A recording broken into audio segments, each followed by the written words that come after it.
Good morning बच्चों। आज हम लोग फिर से पार्ट 13 हुंड्रू जलप्रपात पढ़ेंगे। उसके आगे के भाग को देखते हैं। आगे लेखक क्या कहते हैं।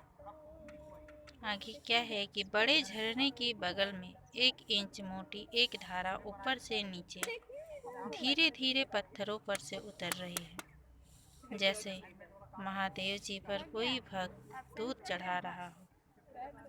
नीचे जहाँ घनघोर धारा गिरती है वहाँ पानी करीब 20 फुट ऊपर उछलता है।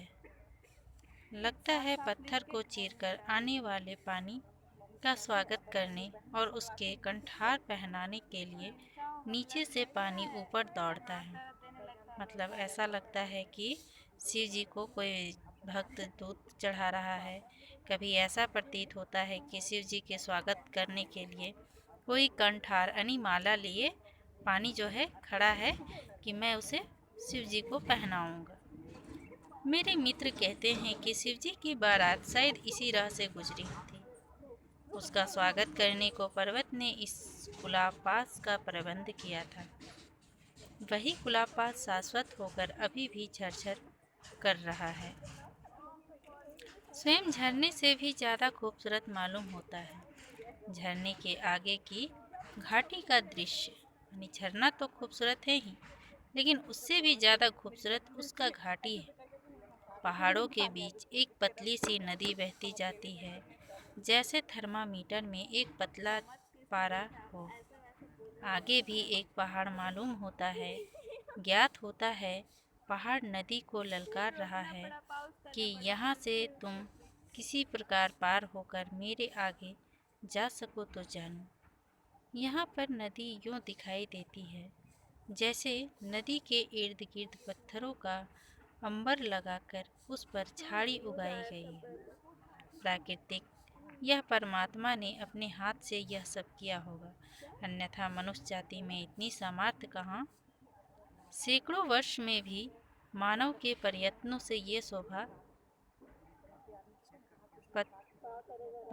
से शोभा के इस विशाल वैभव की सृष्टि कठिन है। मतलब ये इतनी सुंदर सृष्टि जो है ये जरूर किसी परमात्मा का देन है और ये प्राकृतिक का देन है। मानव में इतनी शक्ति नहीं है कि इतनी सुंदर सृष्टि की रचना कर सकते हैं, ऐसा लेखक कहते हैं। पहाड़ के ऊपर से एक पतली सी पगडंडी नीचे गई है और उसके सहारे हम भी कई बार नीचे गए हैं। नीचे जाकर हम अनिमेष कुछ देर तक इस शोभा से अपनी आँखों की प्यास बुझाते हैं। मतलब लेखक कहते हैं कि शायद मैं भी उसके नीचे जाकर इस नज़ारे को देखा है। यह शोभा, यह छटा और यह दृश्य, यह इतनी बड़ा प्रपात जहाँ 243 फुट से पानी नीचे गिरता है। बीच में चट्टानों के वजन से हुंड्रू की शोभा बिखर जाती है। पानी कुछ पीलापन लिए हुए और यूं सरसराता हरहराता गिरता है कि कुछ भयंकर मालूम पड़ता है। जोन्हे में जो पानी गिरता है वह बिल्कुल सफ़ेद है और यह भयंकरता भी उसमें नहीं है। वह माधुर्य और कोमलता से ओतप्रोत जान पड़ता है। यहाँ का पानी निरंतर संघर्ष से के साथ चट्टान पर गिरता हुआ मानो आग की सृष्टि करता है, जिसका धुआं बराबर ऊपर उड़ता रहता है। हुंड्रू का पानी कहीं सांप की तरह चक्कर काटता है, कहीं हिरन की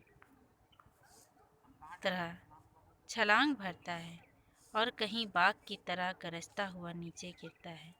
यानी जोन्हा फूल का पानी जो है वो धीरे धीरे गिरता है। ऐसा प्रतीत होता है कि वो बहुत ही मधुर है, लेकिन हुंड्रू फॉल का जो पानी है वो ऐसा गिरता है जैसे कि लगे कि वो अपने आप में आग उगल रहा हो। सारा पानी एक जगह सिमटकर जहाँ नीचे गिरता है उस जगह इसका रूप बहुत विशाल और भयंकर हो गया है। उस जगह हाथी भी जाए तो धारा के साथ कहाँ चला जाए इसका पता मिलना मुश्किल है। इसके बाद धीरे धीरे मंथर गति से इसका पानी नदी के रूप में बदल जाता है, जिसको देखने के लिए दिन रात दर्शनार्थियों का तांता लगा रहता है। यहाँ डिस्ट्रिक्ट बोर्ड की ओर से एक बंगला बनवा दिया गया है, लेकिन खाने पीने के सामान का यहाँ भी अभाव है। हुंड्रू प्रताप की भीड़ और चीज़ों का अभाव देखकर ख्याल आया कि यहाँ के लोग सचमुच अव्यवहारिक हैं। अगर किसी दूसरी जगह में ऐसा झरना होता तो वहाँ के लोग इसके पास दुकान वगैरह सजाकर अपने लिए आय और दूसरे के लिए सुविधा की व्यवस्था कर देते। धन्य हुंड्रू, किसी युग से किसी महाकवि की वाणी किस संगीत की है ना। मतलब कह रहे हैं कि इस यहाँ पे एक बंगला बना दिया गया है। डिस्ट्रिक्ट बोर्ड यानी कि यहाँ के जो बोर्ड है उन लोगों ने एक घर तो रहने के लिए दर्शनार्थियों के लिए बनाया ही है, लेकिन यहाँ पे अभी भी खाने पीने का अभाव है। ये इतने सुंदर जगह है, यहाँ पे लोग अगर चाहे तो अपने दुकान खोल सकते हैं, जिससे लोगों को सुविधा भी हो जाए और उनका आय भी हो जाए। लेकिन फिर भी यहाँ के लोग अभी तक सचेत नहीं हुए हैं। धन्यवाद।